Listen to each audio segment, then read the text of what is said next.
partir de agora, aqui na Rádio Brasil, a gente conversa com a vereadora pelo PSOL em Campinas, Mariana Conte. Ela que na última semana propôs ao seu partido, o PSOL, a propositura do seu nome para a candidatura ao governo do estado de São Paulo. Vereadora, muito bom dia. Bom dia, Felipe. Bom dia aos ouvintes da Rádio Brasil. É um prazer falar com vocês. Prazer é nosso de recebê-la, vereadora. A gente começa conversando um pouquinho com a senhora sobre essa notícia.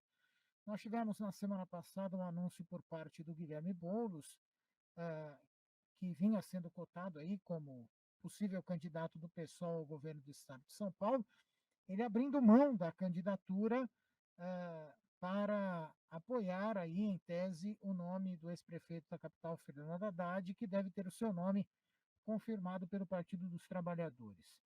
Na visão da senhora, esse anúncio do Guilherme Boulos atrapalha a unidade partidária do PSOL, que havia decidido por uma candidatura própria? Olha, Felipe, o Boulos tem o direito de decidir abrir mão de disputar o cargo de governo pelo PSOL. Mas a decisão sobre a candidatura própria e qual nome que representa, essa é uma decisão que cabe à militância do partido. Não é o Boulos que decide isso. Então, a militância do PSOL, no seu congresso estadual, no último congresso, tinha decidido, de forma unânime, pela candidatura própria e pelo nome do Guilherme Boulos para representar. Uma vez que o Boulos abriu mão, agora essa decisão cabe à militância do PSOL. Eu acho que essa é a questão que está mais importante que está colocada aí, né? E por isso apresentei o meu nome como pré-candidata ao governo do estado de São Paulo. Isso é um debate que vai acontecer na militância. Existe aí um sentimento da militância do PSOL, que é majoritário, de que é importante que o PSOL tenha candidatura própria aqui no estado de São Paulo para disputar com o Tucanato, né? Na verdade, a gente tem visto aí que o Tucanato governa o estado de São Paulo há mais de 25 anos, 27 anos, se a gente for levar em consideração todos os governos que representam esse projeto.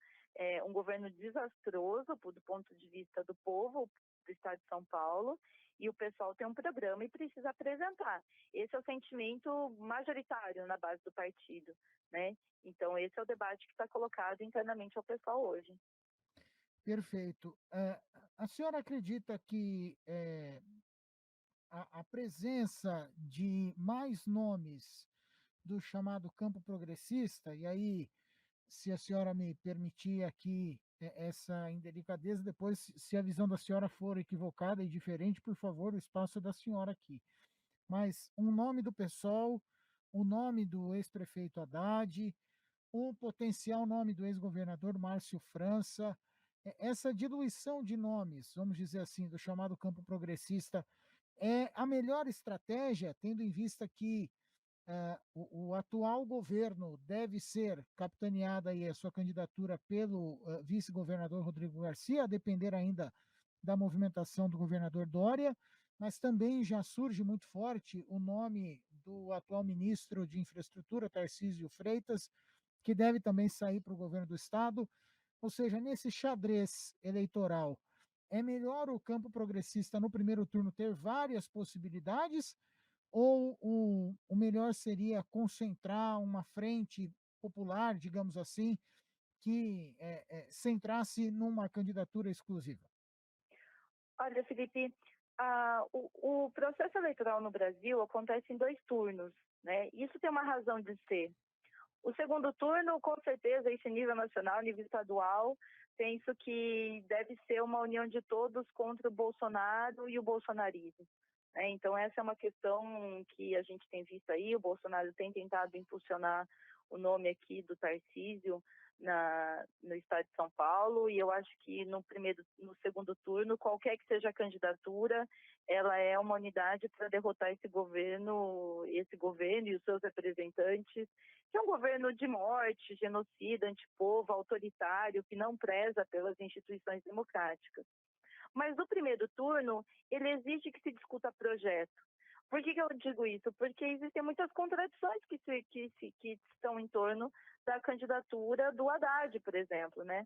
O Haddad tem feito aí uma negociação que está a candidatura do Haddad está dentro da negociação, por exemplo, com que Lula construiu com Alckmin, né? E a gente sabe que mesmo entre a militância do PT e mesmo no campo progressista existe uma insatisfação muito grande, porque o Alckmin foi governador do estado de São Paulo, foi governador, é um representante, um legítimo representante do Tucanato Paulista, esteve aí à frente de repressões contra Pinheirinho, de repressões contra os movimentos sociais, fez o fechamento de escolas. Então não podemos dizer que ele é que ele é um representante democrático. Inclusive ele apoiou o golpe contra a presidenta Dilma, né? Aqui o Haddad, a candidatura do Haddad entra nessa negociação e tem se discutido de que o Haddad seja, enfim, ainda está se desenhando, né? Ainda não está fechado, mas tudo sinaliza para uma composição entre o PT e o PSB.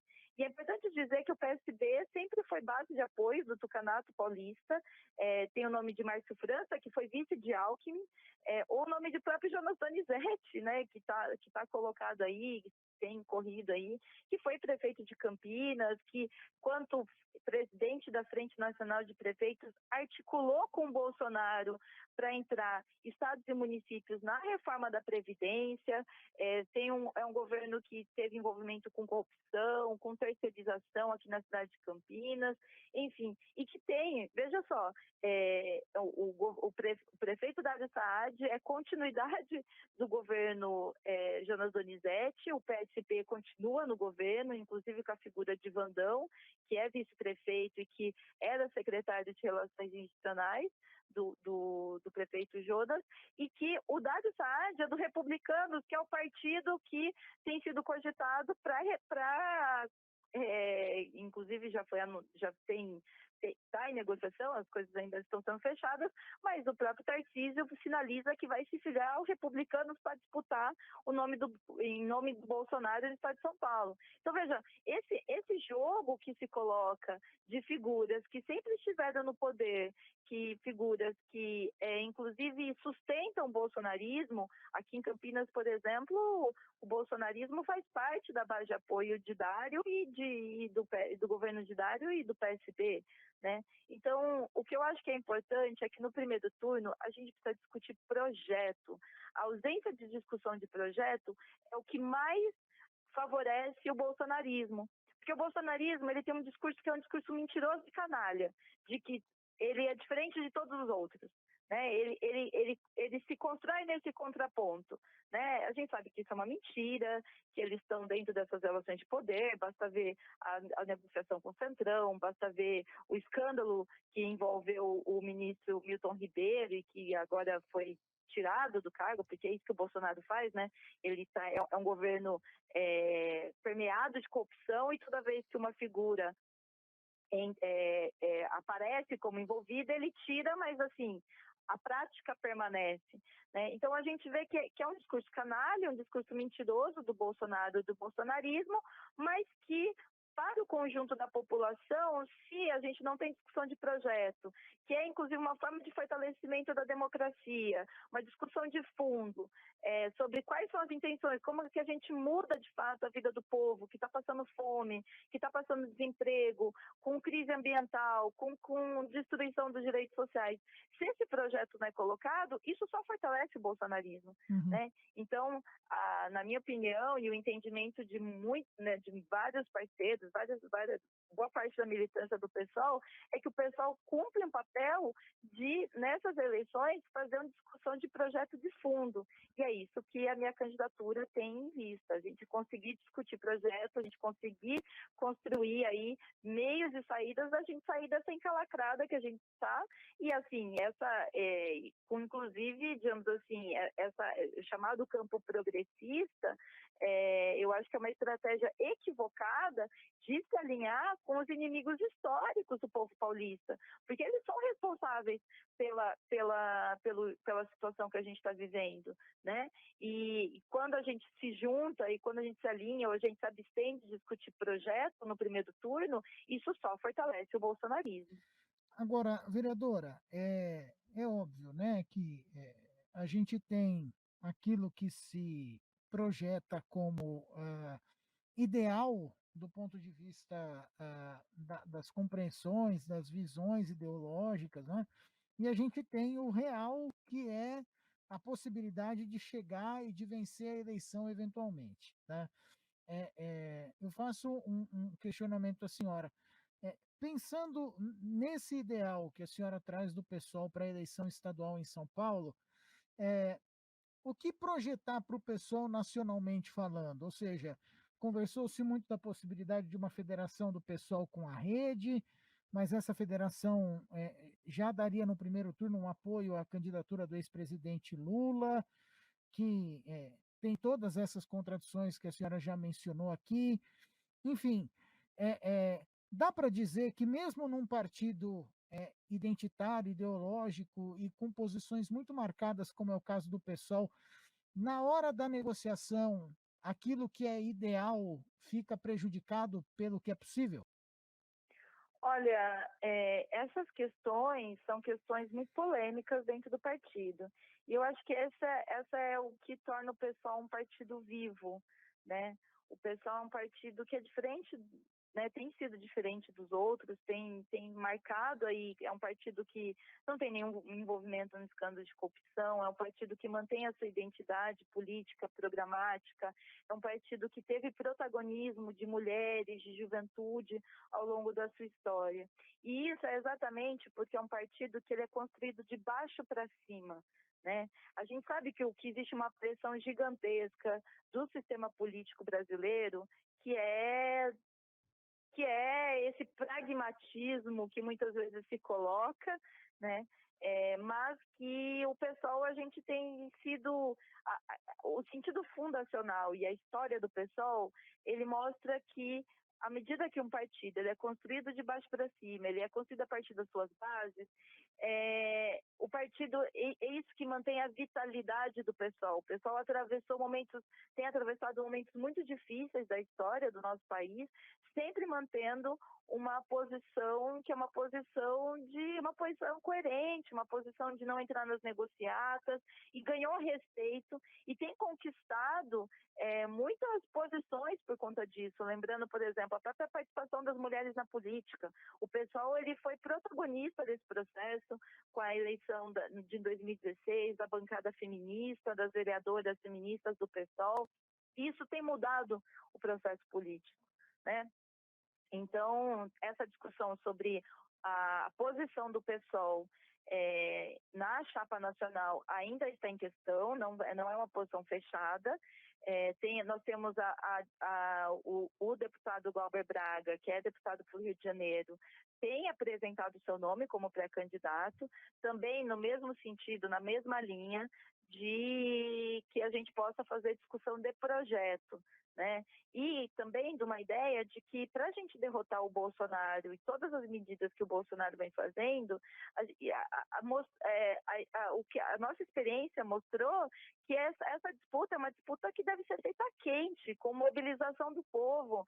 Não é os acordos por cima que vão conseguir parar esse governo autoritário. Né? Os momentos em que o Bolsonaro teve os seus arroubos golpistas, por exemplo, né? Bom, lembrando desde o Ele Não, que a luta das mulheres que antecipou a luta contra Bolsonaro, e se fosse no público feminino, Bolsonaro perderia. As lutas, o tsunami da educação antes da pandemia, que brecou um ataque brutal que o Bolsonaro estava fazendo sobre as universidades públicas, com uma ingerência muito grande, reduzindo verba de pesquisa, reduzindo verbas para as universidades, fazendo indicações desse setor mais atrasado nos cargos dirigentes das universidades. Foi o tsunami da educação que brecou isso. Depois, Perfeito. já durante a pandemia, a luta da negritude, na esteira lá do movimento Vidas Negras Importam nos Estados Unidos, que foi responsável pela derrota de Trump. Se não fosse aquele movimento, Trump não teria sido derrotado nas eleições, né? E a luta antifascista, que foi protagonizada pelas torcidas organizadas, no momento em que Bolsonaro ameaçava o golpe. Então, todos esses processos, né, que são os processos a quente, com mobilização do povo, com organização, isso fortalece a democracia. Nós precisamos fazer com que a democracia faça sentido na vida do povo. Se a democracia não fizer sentido na vida do povo, o povo não vai defender a democracia, né? Então, Perfeito. não são os acordões por cima, esse pragmatismo que reabilita pessoas, enfim, que têm responsabilidade, inclusive com relação às ações autoritárias que o Bolsonaro hoje capitania, né? Perfeito, Então, vereadora. eu acho que é meio bem nesse sentido que a nossa posição tem se construído aí. A gente está num debate riquíssimo, um debate interno dentro do PSOL. Eu acho que, para mim, o partido, né, ele deve ser uma escola de política, no sentido de que deve ensinar sobre a própria democracia, né? Perfeito. Eu acho que a gente reivindica isso, que essa é uma discussão que cabe à decisão da militância dos filiados do PSOL. Muito bem. Vereadora Mariana Conte conversou conosco aqui na programação da Rádio Brasil. Teríamos assunto para mais prosa aqui, vereadora, mas o nosso tempo, infelizmente, tem a predominância aqui no nosso noticiário. Muito obrigado, viu? Até uma próxima. Muito obrigada e estou à disposição, sempre para conversar, e tenha um bom dia e muita força para todos nós aí nesse momento tão difícil, né? Muito obrigado, vereadora. Agora 11 horas e 51 minutos. Estamos apresentando Brasil.